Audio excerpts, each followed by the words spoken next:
Trimester ketiga kehamilan dimulai saat memasuki minggu ke-28 sampai akhir kehamilan berakhir 40 minggu.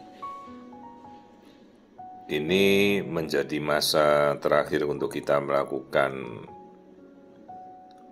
screening atau melihat kondisi janin ya, karena seharusnya pemeriksaan itu sudah selesai di trimester pertama, kedua ya, untuk kita melihat detail anatomi, kondisi perkembangan bayi, anatomi strukturnya.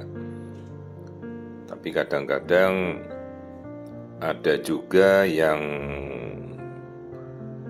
ibu hamil itu baru dirujuk atau dimintakan pemeriksaan pada trimester ketiga dengan alasan mungkin karena bayinya nunggu besar dulu. Tapi sebenarnya kalau bisa pemeriksaan trimester kedua itulah yang paling penting ya.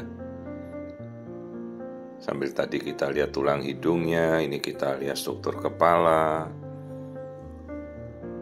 Karena kalau trimester 3 ini sudah terlalu besar bayi itu, dan secara logika kan kita kenapa harus menunggu trimester ketiga baru melakukan screening, yang harusnya di trimester kedua kita bisa lakukan lebih awal ya. Tapi ya apapun yang kondisinya ya kita coba amati. Kalau memang si ibu baru dirujuk minggu 30-an seperti ini ya, ini kita melihat bentuk kepala. Bentuk kepala itu ingat bentuknya oval, lonjong seperti telur begitu ya.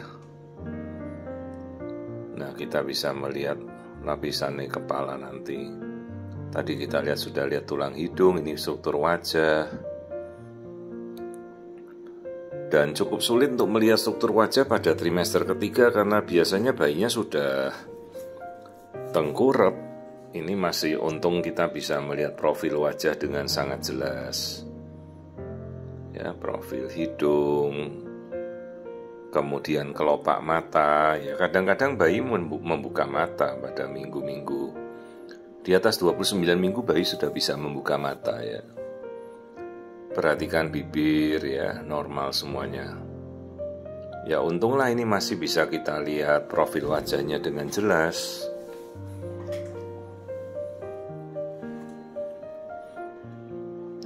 Tidak ada kecurigaan kelainan pada profil wajah. Nah, ini langsung bayinya bergerak lagi ya, karena dia dinamis di dalam itu, hanya kita mengikuti ya. Nah, sekelilingnya perhatikan air ketuban, itu yang warna hitam itu air semua di dalam rahim ibunya ya. Cukup. Terus jangan lupa sempatkan mengamati kembali ruangan jantung. Nah, ini 4 ruangan jantung. Kita tahu ada 2 serambi, kanan kiri, dan bilik. Kanan kiri sekat jantung, sekat bilik, sekat serambi, dan katup kanan, katup kiri. Kita harus lihat. Terus ini kita kembali lihat ya, jumlah air ketuban, jumlahnya bagus. Dan kita lihat lambung ya, lambungnya bayi jangan lupa dicek. Nah, ini lambungnya yang di antara perut itu ya, hitam itu isinya air ketuban yang dia minum. Artinya proses mencernanya bayi normal. Ya, kandung kencing jangan lupa dicek. Pada prinsipnya sejauh air ketuban jumlahnya normal, pasti proses menelan dan proses berkemihnya pasti normal ya. Tapi hati-hati kalau tahu-tahu kita menemukan air ketuban yang berlebihan atau istilahnya polihidramnios. Jangan sampai kita tidak mengecek lambungnya bayi, karena kalau lambung tidak terisi artinya bayi itu tidak bisa menelan ya. Oke, ini kita masih di antara bagian abdomen, bagian perut. Sebelum saya beralih ke pemeriksaan yang lain, Ini sedang saya mengatur proses penggantian film sepertinya. Habis filmnya terus kita ganti, nah kita lanjut kembali. Oke, kita amati tadi sudah lambung terisi, artinya bayi sudah proses menelan. Terus ini daerah kandung kencingnya ya, ini kandung kencingnya kita tunjuk itu. Artinya bayi bisa berkemih. Terus jangan lupa lihat kelaminnya, testis. Ini bayi laki-laki, anus dicek. Ya, semua sudah saya cek. Kita lihat sekali-sekali, lihat wajah kembali. Kadang kita mendapatkan profil wajah yang bagus ya, kita amati kembali ya. Ini profil wajah, kelihatan ya normal bentuk wajah bayi. Jika kita bisa melihat profil wajah, juga ada kasus-kasus yang Down syndrome atau kasus-kasus trisomi 18-13. Itu perbedaan dari wajah juga sangat kentara ya. Ada kasus-kasus yang terjadi misalnya bayi dengan stunting atau kerdil ya, dwarfisme, atau ada kasus akondrogenesis, itu juga dari profil wajah bisa terlihat ya. Jadi sebenarnya wajah itu bisa mencerminkan kondisi fisik juga. Jadi melihat melalui wajah bayi, maka kadang-kadang beberapa sindrom genetik itu sudah terlihat. Nah, coba kita ulangi lagi melihat profil wajahnya ya. Ini profil wajah yang normal ya. Perhatikan juga sudut kelopak mata. Kalau anak-anak Down syndrome tuh sudut kelopak matanya itu naik ke atas gitu.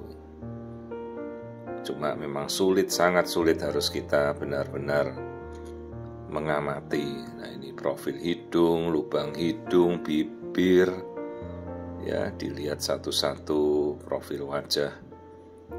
Jadi ini kita sudah di trimester ketiga dan kebetulan ini baru dirujuk permintaan dari ibunya untuk dikonsulkan ke konsultan feto-maternal. Nah, dirujuklah ibunya pada 30 minggu. Sebenarnya kalau bisa rujukan itu ya untuk screening di antara 24-25 minggu, itulah trimester kedua yang paling tepat ya. Ini untung saja bayinya masih mau memperlihatkan dengan jelas, padahal sudah hamil besar. 30 minggu itu udah trimester ketiga dan sebenarnya tidak kita lakukan lagi, sudah selesai ya. Ini tadi profil wajah, tapi bayinya sudah keburu bergerak. Dan biasanya kalau minggu-minggu ini kepala bayi itu sudah berputar ke bawah, jadi lebih sulit lagi untuk kita melihat. Nah, pemeriksaan terakhir jangan lupa melakukan pengukuran biometri ya, struktur kepala, kemudian lingkar perut, untuk kita tahu nanti berat badannya. Ya, ukurlah dengan teliti. 30 minggu kira-kira berat bayi sudah sekitar 1,6. Itu berat standar. Jadi kalau 1 kilo pertama itu di 27-28 minggu, 2 kilo pertamanya di 32 minggu, kemudian pertumbuhan bayi itu per minggunya dia akan naik 200 gram. Jadi kita tahulah berat rata-rata bayi di minggu yang kita nanti mau periksa.